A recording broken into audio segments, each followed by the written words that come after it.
ស្ដីបងបងនេះជាវីដេអូទី2បងណាវីដេអូទី2អំពី PCX 150បងណាតួលេខខ្ញុំប្រាប់បញ្ជាក់តួលេខដែលការស៊ីសាំងបងណាចាឥឡូវសង្ដាពេលដែលយើង reset មិញអូតូហើយបងឃើញសង្ដា3គាត់ហ្នឹងបងទី2ជួយជាងបងអានេះវាសង្ដាពិតប្រកបរបស់គាត់ហ្នឹងបងណាទី2ជួយជាងមិនមែនមួយជួយដូចវីដេអូមុនដែលយើងបង្ហាញបងពេលដែលបងឆ្ងល់ថាចុំពេលដែលអត់ទាន់លាងប៊ិចមិនស៊ីតែមួយជួយជាងអញ្ចឹងចាសង្ដាស្រៀងគាត់មួយជួយជាងអញ្ចឹងដល់ពេលលាងប៊ិចស្អាតហើយសម្អាតsensor 3ស្អាតហើយសំតាស៊ីតិចជាងចាស៊ីតិចជាងមិនត្រូវមិនទៅឡើងទីជួយជាងក៏ពិតមែនទេណាបងណាបងមើលតួលេខសង្ដាគាត់ក៏ពិតប្រកបចាម៉ូតូនេះបើខ្ញុំបញ្ជាក់គាត់ខ្សោយគង់ខ្ជុងដែរអូធូគាត់ស្ទើរដែរបងអូធូគាត់នៅសល់តែ300ជាងណាបើខ្នាតតាមសង្ដាបើកម្លាំង150អូធូតូចមុតក៏បានទៅ400ទៅដល់500ដែរបងបានតិចដែរបងណាតែនេះមកគាត់រៀងសោយបានតែ300ជាងឯងចាតួលេខគាត់បានតែ300ជាងហ្នឹងបងណាចានេះតួលេខពិតប្រកបរបស់គាត់ណាចា PC 2ជាងហ្នឹងបងនេះបិចស៊ី2ជាងស៊ីលើមុនតិចតួចចាស៊ីលើមុនតិចតួចប៉ុន្តែតួលេខនេះខ្ញុំចង់បញ្ជាក់បងណាខ្ញុំមកកន្លែងដាក់បងមួយសិនដាក់បងមួយsensor O2 គាត់អត់ទៅខ្សោយ O2 គាត់ខ្សោយហើយដូចខ្ញុំបញ្ជាក់អញ្ចឹងកងខ្ជុងមកគាត់ខ្សោយដែរម៉ូតូនេះខ្សោយកងខ្ជុងដែរខ្សោយក្បាត់ពីសុងហ្នឹងបងណាគាត់អាចប្រើមួយរយៈពេលហ្នឹងប្រហែលជាបាត់បង់ប្រេងសិនច្រើនម៉ូតូគាត់ស៊ីប្រេងសិនទៅគាត់ចាប់ដើមស៊ីប្រេងណាបងណាខ្ញុំអត់អាចកំណត់ថាថ្ងៃណាមួយប្រេងគាត់ស៊ីអស់អាលីងហើយកូពេហ្មងទេប៉ុន្តែខ្ញុំអាចបញ្ជាក់ម្ចាស់ម៉ូតូបានថាម៉ូតូគាត់ខ្សោយក្បាត់ដែរ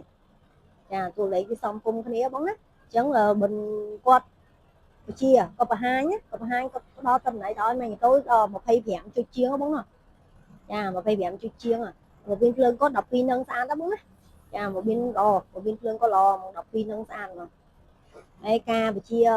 គ្រូសាំងរបស់គាត់ណាគាត់គ្រូសាំងបាញ់សាំងហ្នឹងគាត់គ្រូសាំងគឺឲ្យតួលេខស៊ីតិចចាឲ្យតួលេខស៊ីតិចតែបិចស៊ី2ចុចជាងអូខេបងចង់និយាយតំណែងគាត់ស៊ី2ចុចជាងអូខេបងហើយឥឡូវតំណែងពេលដែលបងឡើងកម្ដៅម៉ូតូកាន់តែឡើងតួលេខគាត់នឹងតម្លាក់1ចុចជាងចាគាត់នឹងតម្លាក់ពេលដែលគាត់ឡើងហ្គាកាន់តែក្ដៅ ECT គាត់ចាប់បានដែរបង78ចាពេលដែលបងតម្លាក់ពេលដែលបងតម្លើងហ្គាជី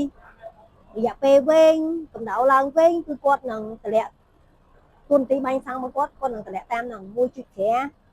ចា1.5 1.7ជាងចា1.8 1.9ចាបងពេលដែលបង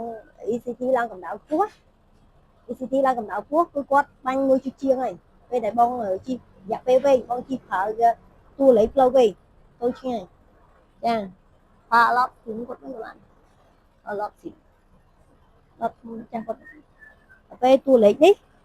ខ្ញុំចង់បញ្ជាក់បងបន្ទាប់ពីវីដេអូមុនខ្ញុំបង្ហោះចាវីដេអូមុនដែលខ្ញុំចែកលេខបងមួយចំនួនគាត់ថាឆ្ងល់ឡើងហ្នឹងថាបងមិនពេលដែលខ្ញុំអត់តលៀងបិចស៊ីតែ1.6 1.8គាត់និយាយអញ្ចឹងណា1.9គាត់ប្រាប់ខ្ញុំអញ្ចឹងដល់ពេលខ្ញុំថាដល់ពេលគាត់លៀងបិចហើយគាត់ថាគាត់លៀងសម្អាតបិចហើយអស់លៀងស៊ី2ចុចជាងគាត់យល់គាត់ថាគាត់យល់កន្លែងហ្នឹងប៉ុន្តែខ្ញុំសូមបញ្ជាក់កន្លែងហ្នឹងសម្រាប់បងខ្ញុំចែកម្លេចណានេះបច្ចេកទេសរបស់ខ្ញុំតល់ឯងបើសម្រាប់បច្ចេកទេសបងផ្សេងទៀតខ្ញុំអត់ដឹងណាតែនេះបច្ចេកទេសរបស់ខ្ញុំចង់និយាយថាពេលដែលបងគាត់ស៊ី1ចុចជាងដោយសារអីបងកុំស្នឹមចាកុំស្នឹមរុំកបិចរុំលេងsensor បិចហ្នឹងរុនបិចបងណាគុណណែនផ្អឹសហើយ sensor កវាក៏មិនធម្មតាដែរវាស្នឹមយកតែមែនតែនបងតែអញ្ចឹងពេលដែលបងវាស់ស្តង់ដាអត់ទាន់លាងបិចទេគឺបងវាស់ស្តង់ដាគាត់ហ្នឹងគឺទី1ចុចជាងដោយសារអីគាត់ស្ទះចាហើយសួរថាម៉ូតូគាត់ស្រួលអត់ស្រួលទេស្ទួអត់ស្ទួចាហើយស៊ីសាំងខុសប្រក្រតីអត់ស៊ីអានេះខ្ញុំបញ្ជាក់កន្លែងហ្នឹងណាបងណាពេលដែលបងលាងសម្អាត sensor កវាគាត់ចាលាងសម្អាត sensor កវាលាងបិចលាងអីស្នំគាត់ហើយអស់ចាប់ដើមតួលេខស្តង់ដាគាត់នឹងទៀមមកវិញតាមកម្រិតរបស់ម៉ូតូតាមវ័យរបស់ម៉ូតូដែរបងណាចាគាត់នឹងទៀមស៊ី2ចុចជាងតិចតួច2ចុចជាងតិចតួចអូខេបងវាអត់ស៊ីអាហ្នឹងគេមិនមែនហៅស៊ីទេបងវាតួលេខស្តង់ដាតាមវ័យម៉ូតូដែរបងណាចាអញ្ចឹងវីដេអូខ្ញុំសូមបង្ហាញបញ្ជាក់ចែកម្លេចបងបានប៉ុណ្ណឹងហើយបងណាអញ្ចឹងអរគុណច្រើនជម្រាបលាទាំងអស់គ្នា